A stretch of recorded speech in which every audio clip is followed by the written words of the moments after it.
అలాంటి ఒక్కొక్కసారి జీవితంలో కొన్ని సమస్యలు వస్తాయి.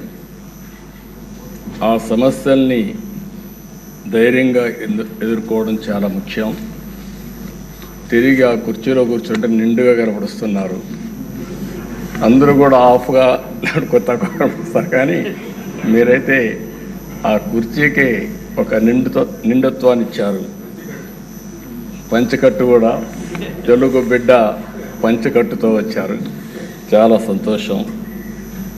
మిమ్మల్ని చూసినప్పుడు, ముఖ్యంగా ఈ కొత్త బాధ్యతలో మిమ్మల్ని చూసినప్పుడు చాలా సంతోషం కలుగుతూ ఉంది.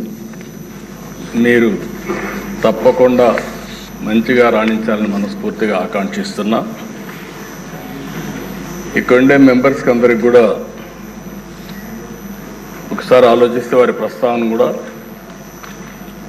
మే 14, 1962 విజయవాడలోని కనుమూరి వెంకట సత్య సూర్యనారాయణరాజు గారు, అన్నపూర్ణమ్మ దంపతులకు జన్మించారు.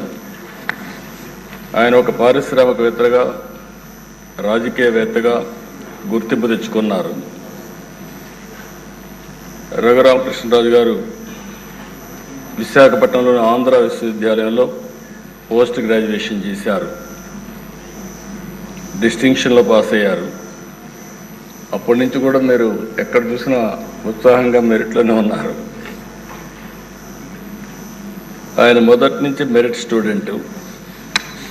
ఇండస్ట్రీ కూడా విద్యుత్ రంగంలో, ఎడిబుల్ ఆయిల్స్లో ఇలాంటి వ్యాపారాలు కూడా చేసి గుర్తింపు తెచ్చుకున్నారు. వాళ్ళ కుటుంబానికి కూడా రాజకీయ నేపథ్యం ఉంది. శిరీష్ రాజు గారు, వీళ్ళ తాతగారు, ఆయన జిఎస్ రాజు గారు 1958 నుంచి 64 వరకు ఏపీ లెజిస్లేటివ్ కౌన్సిల్ పదవికి మొట్టమొదటిసారిగా డిప్యూటీ చైర్మన్గా పనిచేశారు. ఇంకో పక్క సిరీస్ ఫార్మా ఎస్టాబ్లిష్ చేశారు అప్పట్లోనే, కానీ కొన్ని కారణాల వల్ల దాన్ని ముందుకు తీసుకుపోలేకపోయారు. కానీ లేకపోయింటే ఈరోజు రిచెస్ట్ మ్యాన్ ఈ ఆంధ్రప్రదేశ్లో ఆయనే ఉండేవాడు. అప్పట్లో ఫార్మా అనేది చాలా ముఖ్యం.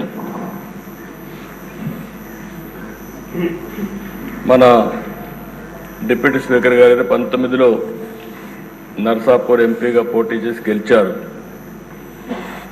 అయితే వీరి ఆలోచన, వీరి వ్యక్తిత్వం మామూలుగా ఉండేవాళ్ళకి అడ్జస్ట్ కాలేరు. ఏదున్నా సరే ఫ్రాంక్గా మాట్లాడతాడు. మనసులో కల్మషం ఉండదు. ముందు వెనుక చూడకుండా మాట్లాడుతూ ఉంటారు. ఎందుకంటే ఓసారి ఫ్రాంక్గా ఉండేటప్పుడు కొన్ని సమస్యలు కూడా వస్తాయి. అయితే నేను చాలా రోజుల నుంచి వాటిని దగ్గరగా చూస్తున్నా. ఎక్కడన్నా తప్పులు ఉన్నప్పుడు కానీ, ఎక్కడన్నా ఇది ఉన్నప్పుడు కానీ, చెప్పాలనుకున్నప్పుడు కానీ కొండ బద్దలు కొట్టి చెప్పడం వారి మనస్తత్వం. ఓసారి అలాంటి మనస్తత్వమే కొన్ని ఇబ్బందులకు గురి చేస్తుంది. అలాంటి ఇబ్బందుల్లోనే వారు ఎంత టార్చర్ అనుభవించారో ఒక ఉదాహరణ మాత్రం. ఆయన మీరు చూస్తే పోయిన గవర్నమెంట్ ఎప్పుడైనా సరే ప్రభుత్వాలు ఒక సంస్కరణ చేయడం, ఒక అభివృద్ధి చేయడం, లేకపోతే సంక్షేమ కార్యక్రమాలు చేయడం వల్ల ఎక్కడికక్కడ ఒక పాపులారిటీ వస్తుంది. కానీ పోయిన ప్రభుత్వం ఒక టెర్రరిజం, గవర్నమెంటే ఒక టెర్రరిజాన్ని స్పాన్సర్ చేయడం అనేది చాలా దిక్కలు జరగదు. ఏ కొద్ది ఉదాహరణలు మాత్రం మనకు ఉంటాయి.